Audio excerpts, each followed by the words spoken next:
Ah, Mayong hapon, mayong adlaw kaninyong tanan dinha. Kumusta? Sa dito pa mi sa barko pa ako sa bata pa.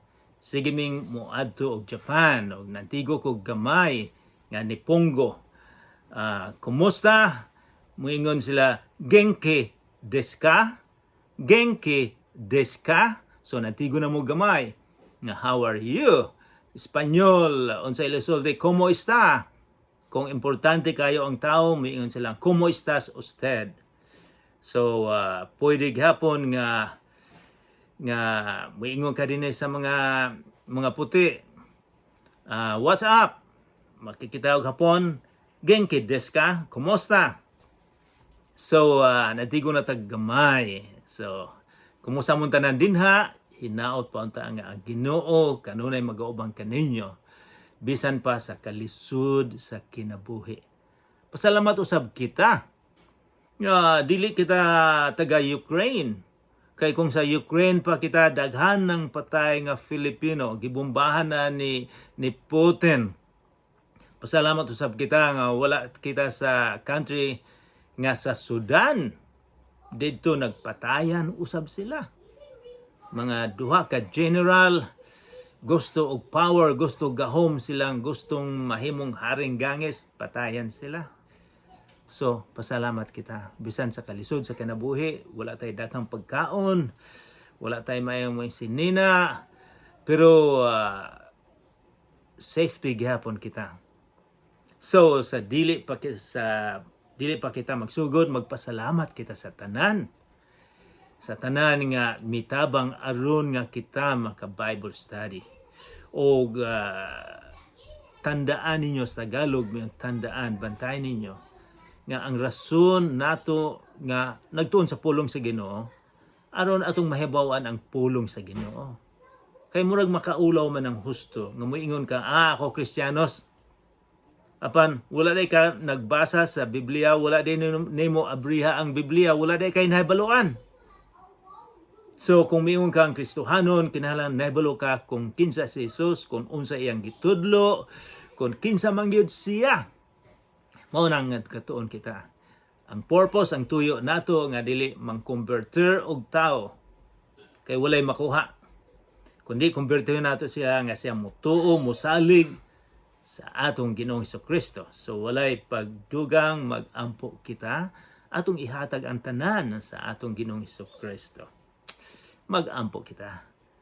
Amahan mong langit nun. Daghang salamat sa oportunidad nga kami makatigom gihapon aron nga makatuon sa balaang pulong. Hinaot pa unta nga i-concentrate namo ang among hunahuna karon nga kami unta maantigo ug usab kami ang pulong makasulod sa tagsa namo kasing-kasing aron nga kami mudayeg nga kanimo, aron nga kami mangayog pasaylo, kay ikaw lang ang makapasaylo sa among mga sala. Ginoo, nagahangyo usab kami sa Espiritu Santo nga mao'y muuban kanamo karon, kay siya ang tinuod nga professor, siya ang tinuod nga teacher. Hinaot po unta nga ikaw magkauban sa ngalan ni Jesucristo nga among manluluwas. Amen. Sa usang semana, atong gitunan ang libro ni Mateo. Si Mateo usa ka tax collector, usa ka tawo nga tinamay apan gikuha siya ni Jesus nga mahimong disipulo. Bisan siya paglantaw sa mga tawo siya makasasala. Kay si Jesus maka-change sa kasing-kasing sa tao. Dili siya magpili, pero makita niya ang kasing-kasing sa tao. So kini si Mateo, gasulat siya may tungod sa kinabuhi unsay gihimo ni Jesus. Ang New Testament, ang upat ka tawo ang gasulat sa kinabuhi ni Jesus, sa history ni Jesus. Ang duha si Juan, si Mateo, nakita gyud nila si Jesus, nadungog nila si Jesus. Si Marcos, si Lucas, ilang giimbestigar usab ug husto giimbestigar nila ang mga tawo nakakita, nakadungog ni Jesus. O ilang gi-interview si San Pedro kung unsa gyud si Jesus. So gasulat sila may tungod ni Hesus. So mo nang four gospel may tungod sa kinabuhi ni Hesus. Kada usa nila adunay purpose, adunay tuyo, adunay goal nga gisulat nila. Kini si Matthew, ang iyang goal nga ang mga Hudiyo or Israelites, pareha lang na sila. O kita, may balo nga si Jesus ang gisaad nga manluluwas or Messiah nga nahasulat sa Old Testament sa karaan nga tugon. Mao gi tuyo giniya. So uban nga wala niya i-appeal ang kinabuhi ni Jesus. Ang si San Juan usab lain po ang tuyo niya. Ang gisulat niya nga miingon siya nga si Jesus mao ang pulong sa Ginoo ug miingon siya ang pulong nahimong tao ug mipuyo uban kanato. So mao yang aduna siya purpose. Si Luke, si Mark aduna usab sila purpose. So dinhi sa upat ka gospel naiuban nga ilang gi uban, ang uban wala nila. So ato ring mahibaw-an dinhi sa sulat ni Mateo sa atong pag-review nga iyang gi bat-bat gyud niya kung hain gikan si Jesus. Kay ang sa karaan nga tugon miingon mga ang manluluwas gikan sa lineage, gikan sa kagikanan ni Haring David. So iyang gibat-bat nga si Jesus gikan gyud ni Haring David. Sa legality gikan siya ni Jose, kay si Jose gikan ni Haring David. So in legal terms gikan gyud siya ni Haring David. So mao ni nga sa pagsugod nato ato dayong nakita nga daghang gisulat siya dinhi nga si Abraham amahan ni Isaac, Isaac amahan ni Jacob, si Jacob amahan ni Judah. So gibat-bat niya to. And then dili na to ikuan ang tanan o dito sa versikulo 18 sa kapitulo 1 mingon sa mao kini ang kaagi sa pagkatao ni Jesucristo. Nataw si inahan nga si Maria ni atong panahon na gitakda nga maminyo kang Jose. Apan sa wala pa sila magtipon, nakamatikod si Maria nga nagsabak siya pinaagi sa gahom sa Espiritu Santo. Si Jose unta gusto nang i-divorce, pero ang Espiritu Santo ang Ginoo gasulti niya ayaw. Ayaw naghimuha. O garon sa versikulo 25 sa kapitulo 1 miingon si Mateo, apan wala niya hilabti si Maria hangtod nga siya nanganak. Unya gingalan niyo siyang bata og Jesus. So muadto na kita sa Mateo kapitulo 2. Okay. Guys, na mo dinha sa sinulat ni Mateo kapitulo 2. Magsugod kita sa versikulo 1. Bantayan ninyo, tandaan ninyo nga sa unang panahon sa pagsulat ni ining Bible, wala ni siya kapitulo, wala versikulo. Para siguro mga 500 years ago or 700 years ago, di na usa ka tawo nga mingon, mas simple nga atong bahin-bahinon ni. So, mao ni nahitabo. Okay, basahon na to sa ulay paglangay-langay sa kapitulo 2, versikulo 1. Mga bisita gikan sa sidlakan. Dinhi guys, dinhi atong mahibawan, inyong mahibawan nga ang ubang pagtuo nato sayop di ay. So dinhi atong koreksyonan. Bantayan ninyo nga sayop di ay, okay? Kini gikan ni sa Bible. Ang uban himo-himo sa mga tao. Okay, versikulo 1. Natao si Jesus sa lungsod sa Bethlehem, sa lalawigan sa Judea sa panahon nga naghari si Herodes. Unya may mga tawo nga may kaalam bahin sa mga bituon nga nangabot sa Jerusalem gikan sa sidlakan. So wala miingon nga tulo ka hari. Sigurado kita nga wala miingon tulo ka hari. Miingon lang may mga tawo nga may kaalam. Okay, atong i-explicar og jutay ning versikulo 1. Natao si Jesus sa lungsod sa Bethlehem. Nganong gisulti man ni Mateo nga Bethlehem? Kaysa karaang tugon, mga 6 or 700 years before Jesus, so wala pa si Jesus, gitagna na nga ang manluluwas, ang Misaya, di na gyud matao sa Bethlehem. O so sa panahon ni Haring Herodes, kinsa man ni si Haring Herodes, na natay gamayng idea mahitungod ni Herodes apan atong i-remind pahinumduman gyapon nga kini si Herodes bantugan nga ni siya nga engineer. Naghimo siya aqueduct. Ang aqueduct sa among pagbisita sa Israel, nakita na ako ni aqueduct, mura ni siya taytayan nga ang tubig nga gikan sa bukid muagi sa taytayan paingon sa syudad aron nga naay tubig ang syudad. So nakita pa namo ni na kadaghanan ni mga bato nga maayong pagabutang pero ang uban naguba na pero makita gihapon nimo. So bantugan ni siya, naghimo sa templo, siya ang gahimo sa templo. Palasyo, nakita na ako, nahimo siya palasyo mga dagko kayo, bantugan. Apan naapo siya kinaiya, nga dili maayo ang kinaiya mura og si Putin, mura og si Hitler. Kay suspitsado siya, sige siyang gasuspitso. Sige siyang gawna-una nga naay mo patay gyud niya. Aron nga siya dili mahimong hari. So gisuspitsaan niya ang inahan sa iyang asawa, gipapatay niya. Ang ubang anak niya nagsuspitsyo siya iyang gipapatay. O ang emperador sa Roma miingon nga mas safety pa ang baboy ni Herodes kaysa mga tao niya sa mga paryente igtag sa niya leadership, kay dali lang niya patsyon. Ang baboy dugay niya patsyon. So mo na giingon sa emperador sa Roma, mas safety pa ang baboy. Kinigod siya sa akong giingon niyo, pareha ni siya og si General Napoleon Bonaparte, kung nahibalo mo sa history sa world. Usa ka Frenchman nga putot kaayo pero gi-conquer niya ang Europe. Mo ni giingon nila, kung ikaw handicap naa kay problema, short, putot, o kung unsa pa na uban walay kamot, kini sila na una-una.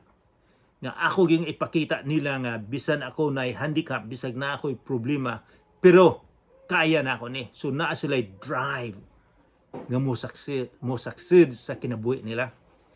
Mao ni siya. So para nga successful siya, ipapatay niya ang mga tao. So mao ni siya. O kini pong mga giingon nga may mga tao nga may mga kaalam nga may bisita sa atong nahibawan sa bata pa o karon, 3 kings dili di ay ni tulo ka hari. Kini sila daghan kay layo manggod ang ilang gilaktan. So naa sila mga tao nga kauban ani. So gikan sa East, sa Iran, Iraq siguro ni sila nga mga posible nga mga Israelites po ni sila. Kay mga 600-700 years ago, ang Babylonians, Syrians, na-capture nilang Israel o gibihag nilang mga Israelites, gidala nila didto sa Iran, Iraq. So kini sila mga Hudiyo ni sila nga gabasa pod sa pulong sa Ginoo. So versikulo 2, nanatay gamayng idea kung kinsa ni sila. O sila nangutana, wala sila may diretso sa Bethlehem, miadto sila sa Jerusalem, kining mga bisita. Kaya in Jerusalem mo may pinaka-center sa syudad, pinaka-center sa ilang religion, to ang templo. Nangutana sila sa mga banggiitan dito. Hain man ang bata nga natao, nga maoy mahimong hari sa Hudiyo. Nakita namo ang bituon nga nagpahibalo sa iyang pagkatawo. Sa pagsubang niini didto sa sidlakan, og mianhi kami aron pagsimba kaniya. So unsay purpose, unsay tuyo nga naglakaw sila dugay kaayo, layo, disyerto pa. Daghan siguro silang naganto sila, nagbaon sila daghan para maka-worship, makasimba. So sa bata pa si Jesus, di na gasimba niya. Nahibalo ng uban nga kini siya Ginoo. Dili ni siya ordinaryo nga tawo. Nay uban nga mutuo nga si Jesus tao lang na. dili na Ginoo, pero dinhi atong mahibaw-an bisag sa daghang mga bersikulo sa New Testament nga mga tao misimba niya, misimba ni Jesus. Apan kanang mga unbelievers bingon sila, ipakita ninyo sa Biblia nga si Jesus miingon nga ako Ginoo. Mao day ilang isulti, ipakita ninyo. Pero dinhi may bawa na ito nga gisimba siya bisag bata pa. Versikulo 3. Kamo guys, misimba ba mo sa atong Ginoong Jesucristo? O kining so pagkaibalo o nagsimba ta kita sa atong relihiyon. Versikulo 3, sa pagkaibalo ni Haring Herodes ni ini, wala siya mahimutang ingon man ang tibuok Jerusalem kay kabalo sila unsay ugali ni Haring Herodes. Usahay na dungog na ako sa bata pa ako kung naay masuko, moingon ang ubang tao, mga tao, Herodes man ka. So kita nahibalo nga dili maayong tao si Herodes o peligro. Versikulo 4, gituygom niya ang kadagkuan sa mga pare o ang mga magtutudlo sa balaod o gipangutana niya sila. Asa man matawo ang Misayas? Kaya kini sila nahibalo nagtuon sa pulong sa Ginoo. Sila mitubag sa lungsod sa Bethlehem sa Judea. Mao kini ang giingon sa Dios nga gisulat sa propeta. So gikudlo gihapon ni Mateo ang Old Testament. Gusto giniyang ipakita sa mga Hudiyo, sa mga Israelites nga si Jesus ang Misaya. So nagkutlo siya. Versikulo 6. Ikaw Bethlehem sa yuta sa Juda, dili ka labing ubos sa mga dagkong lungsod sa Juda, kay magikan kanimo ang usa ka pangulo nga maoy magmando sa akong katawhan, ang Israel. So bisag sa Old Testament miingon nga si Jesus ang magmando sa tanang Israel. Versikulo 7. Busa gipatawag ni Herodes sa hilom ang mga maalamong bisita nga gikan sa sidlakan. Iyang nasayran gikan sa kanila ang untop, ang tinuod, ang nahitabo gyud nga takna sa pagsubang sa bituon. So para makwenta niya og pila man gyud edad ning bata. Kay posible siguro layo ang ilang gilaktan, nagsakay og camel na sila o donkey. So gusto niyang ma-estimate nga pila na siguro edad doon sa bata. Sabi niya gipaadto nila siya sa Bethlehem nga nagingon, lakaw kamo og pangitaa pag ayo ang bata, o kung makaplagan na ninyo siya, pahibalua ako aron moadto usab og musimba usab kaniya. Do you think he is telling the truth? Tinuod ba siguro nga musimba siya? Dili. Versikulo 10, 9, human nila paminawa ang hari. Nanglakaw sila og didto sila sa dalan, nakita nila pag-usap ang bituon nga nakita nila sa sidlakan. So daghang mga ideya, daghang mga sulti-sulti kung unsa man ning bituona, kuan ba ni siya, mga stars ba ni, mga nag-align ba ang Mercury, Venus, Saturn. Pero wala ta kay balo. This is the power sa atong Ginoo nga nag-uban kanila. Dako kayong ilang kalipay sa pagkakita nila sa bituon o nag-una kini kanila. Hangtod nga miabot kini og mihunong tungod gayud sa nahimutangan sa bata. Bata nga si Jesus. Tanaw na to kung naaba siya sa pasungan pag abot nila. Kaya atong makita sa mga pictures nga ang tulok-hari nagsimba ni Jesus, naghatag og mga gasa di na sa pasungan, pero dili di ay na. Wala na si Jesus sa pasungan. Versikulo 11, unya misulod sila sa balay, dili sa pasungan. Kay si Jesus possibly siguro 6 or a year and a half na siya. Mibalhin na sila. Misulod sila sa balay, nakita nila ang bata, uban ang iyang inahan nga si Maria. Nang luhod sila og misimba sa bata. Sa bata pa si Jesus, gisimba na siya. So ayaw mo paloko nga moingon ang uban nga, dili na to simbahon na siya. Unya, giablihan nila ang ilang mga gasa ug mihalad sila kaniyang bulawan, insenso ug mera. Tulo ka klaseng halad. Unsa man siguro ibot ipasabot ani nganong mihalad man sila ning tulo. Sa unang panahon kung mobisita ka sa hari, ang igasa gyud nimo mao ang bulawan. O sa templo nila, sa ilang worship, sa ilang pagsimba, sa ilang mga halad, naa gyud ang insenso. Buti pasabot, he is worthy to be worshipped. Si Jesus sa bata pa. Og mera, kabalo mo unsay mera, dili ningalan sa tao. Na mera, kundili kini siya imbalsamar ni. Naghimo sila, mo ni ilang himo nga imbalsamar didto. Imbalsamar mo ni ilang himo. So, dinhi atong makita nga ang Ginoo, siya ang hari. Sunod, siya ang ampuan. Imbalsamar nga gihatag, tungod kay mamatay siya para kanato. So, adunay mga meaning ang ilang gihatag. Wala ko kay balo kung naibalo ba sila. Guys, unsa may paglantaw ninyo ni Jesus? Ang uban diri sa Canada o sa USA na ubang mga tao nga dili gyud mo tuo. Kung mo istorya ka mahitog ni Jesus, bali wala nila masuko gani sila. Sa inyong paglantaw, kinsa man ni si Jesus?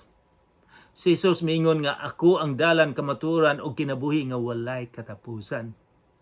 Mutuo ba mo niya sa iyang gisulti?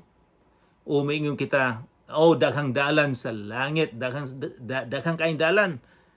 Ang relihiyon ni Tampulano mauna, kung uban pa naapoy dalan, daghang dalan nga moadto sa bukid. Apan si Jesus dili mamakak, miingon siya, ako lang ang dalan. Ako lang ang kinabuhi nga walay katapusan. Ako lang ang kamatuoran. Mutuo ba mo? Kamo lang nahibalos sa inyong kaugalingon. Versikulo 12, pinaagi sa damgo, gipahimatnguan sila sa Dios, ang amahan gyud, ang gasulti. Sa dili pagbalik ngadto kang Herodes, busa na mauli sila agi sa laing dalan ang mga banggiitan ng mga tao. Versikulo 13, sa diha nga nang lakaw na ang maalamong bisita, usa ka anghel sa Ginoo ang mipakita kang Jose, pinaagi sa damgo ug nag-ingon, bangon, dada ang bata ug ang iyang inahan, ug pangkagyo kamo ngadto sa Ehipto, ug pabilin didto hangtod nga papaulion ko kamo, kay ang bata pangitaw ni Herodes aron patyon. Ang Ginoo nagpahibalo. Unsa man si Jose, miingon siya, matulog sa ko, ugma lang ni sa sunod lang ning adlaw. Wala, miingon siya, karon dayon. Versikulo 14, busa mibangon si Jesus, si Jose, gidala niya ang bata ug ang inahan ug mikagi sila ngadto sa niadtong gabhi una padulong sa Ehipto. So adunay mituo gid siya, misalig si Jose nga kini pulong ni sa Ginoo nga mamiligro si Jesus. Muna kanang gabi una dayon. Wala si mingon kapoy pa. Matulog sa ko. Isa kanang gabi una milarga dayon sila. Mao ba nay atong attitude nga kung nahibalo kita sa Ginoo, dili sa kong musalig niya. Unya lang kung dul na kong mamatay. Maghappy-happy usa ako dinhi sa kalibutan. Is that your attitude? Mao ba na inyong kinaiya? Versikulo 15, nagpabilin sila didto hangtod namatay si Herodes. Nahitabo kini aron matuman ang giingon sa Ginoo pinaagi sa propeta. Gitawag ko ang akong anak gikan sa Ehipto. So, nahibaon ninyo, gikutlo gihapon ni Mateo sa karaan nga tugon. nga ang tanang nahitabo ni Hesus na prophesied na, gitagna na, nasulat na. Versikulo 6, sa pagkamatngon ni Herodes nga nalingla siya sa mga bisita, hilaban gayud niyang sukua. Unya misugo siya nga pamatyon ang tanang bata nga lalaki nga nagpanuigon gikan sa duha ka tuig ug ubos nga didto sa Bethlehem ug sa mga dapit sa kasikbet. Kini pinasikad sa iyang pangagpas nga maoy gidugayon sukad sa pagsubang sa bituon sumala sa mga bisita. So posible nga si Jesus more than a year old na didto na sila. So this is very sad kay daghang mga bata nga gipamatay. Wala naman si Jesus. So unsa ka cruel, unsa ka masama nga tao kini si Herodes. Nga patyon unta na niya si Jesus kung wala makaiskapo dayon. Versikulo 17, sa maong hitabo natuman gayod ang giingon sa Dios pinaagi kang propeta Jeremiah or Jeremiah. Sorry. May tingog nga nabati dito sa Rama, usa ka mapait nga pagminatay o pagbangutan. Naghilak si Raquel tungod sa iyang mga anak, walay makahupay kaniya kay patay naman sila. Versikulo 19, sa patay na si Herodes, namatay po si Herodes. Ikaw ako mamatay man pod. Usa ka anghel sa Ginoo mipakita kang Jose didto sa Ehipto pinaagi sa damgo. Bangon. Dada ang bata og ang inginahan ug balik ngadto sa yuta sa Israel. Kay patay na ang nagtinguha sa pagpatay sa bata. Matod sa anghel. Busa mibangon si Jose ug gidala niya ang bata ug ang inahan ug na mauli sila sa yuta sa Israel. Apan pagkadungog niya nga si Arquelauna ang naghari sa Judea, puli kang Herodes nga iyang amahan, nahadlok si Jose sa pagpuyo didto. Unya gipaymatngunoan na usab siya sa Ginoo pinaagi sa damgo. Busa miadto siya sa laliwigan sa Galilea. Og mipuyo sa usa ka lungsod nga ginganlag Nazareth. Nahitabo kini why aron matuman ang giingon sa mga propeta. Siya pagailhong taga Nazareth. So, unsa may atong makuha ni mga igsoon? Sa akong nabasahan, sa akong nahibaw-an, aduna kitay makuha pananglitan dinhi sa kalibutan. Naay mga Herodes, bisag unsaon nimo pagsulti mahitungod ni Jesus, masuko sila. Dinhi naay mga tao sa among lugar nga kung magistorya lang kag mahitungod ni Jesus, di na sila mamati. Kanto pong mga nakita nato katong mga manggialamon nga nagtuon sa pulong sa Ginoo. Nagsakripisyo gid sila, gipangita gyud nila para maka-worship. Ingon ba kita? Ingon ni ana o kung Domingo or panahon sa pag-ampo, pag-adto sa simbahan, ingon kita, katulgon ko, mas maayo pang magbulang kaysa musimba. Naay mga tawo ingon ana, pero atong makita nga ang kinaiya sa ni atong mga manggialamon, nagsakripisyo sila para maka-worship, makasimba sa atong Ginoong Hesukristo. Ang ilang kasing-kasing. Mao ni maayo natong principle nga atong sundan. Kini usab nga mga Hudiyo, mga think tank, mga manggialamon nga nakahibalo sa Bible, sa Old Testament. Naibalo sila apan wala sila mo worship, wala sila mo adto nga gipangita nila. Naay mga tao usab nga so naay warning, magbantay kamo.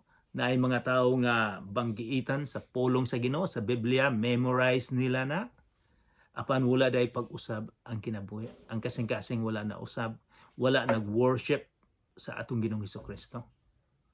So manang tulo ka klase nga atong mahibawang karon. Kinsa may imong pilion? Kinaaya ni Herodes? Kinaaya sa mga tao nga eksperto sa balaod? O kining mga tao nga layo kaayo pa apan nagsakripisyo aron makasimba sa atong Ginoong Kristo? Kinsa may imong pilion sa tulo? Magampo kita. Amahan namong langitnon, daghang salamat sa imong pulong karon. Daghang salamat sa kinabuhi ni Hesus.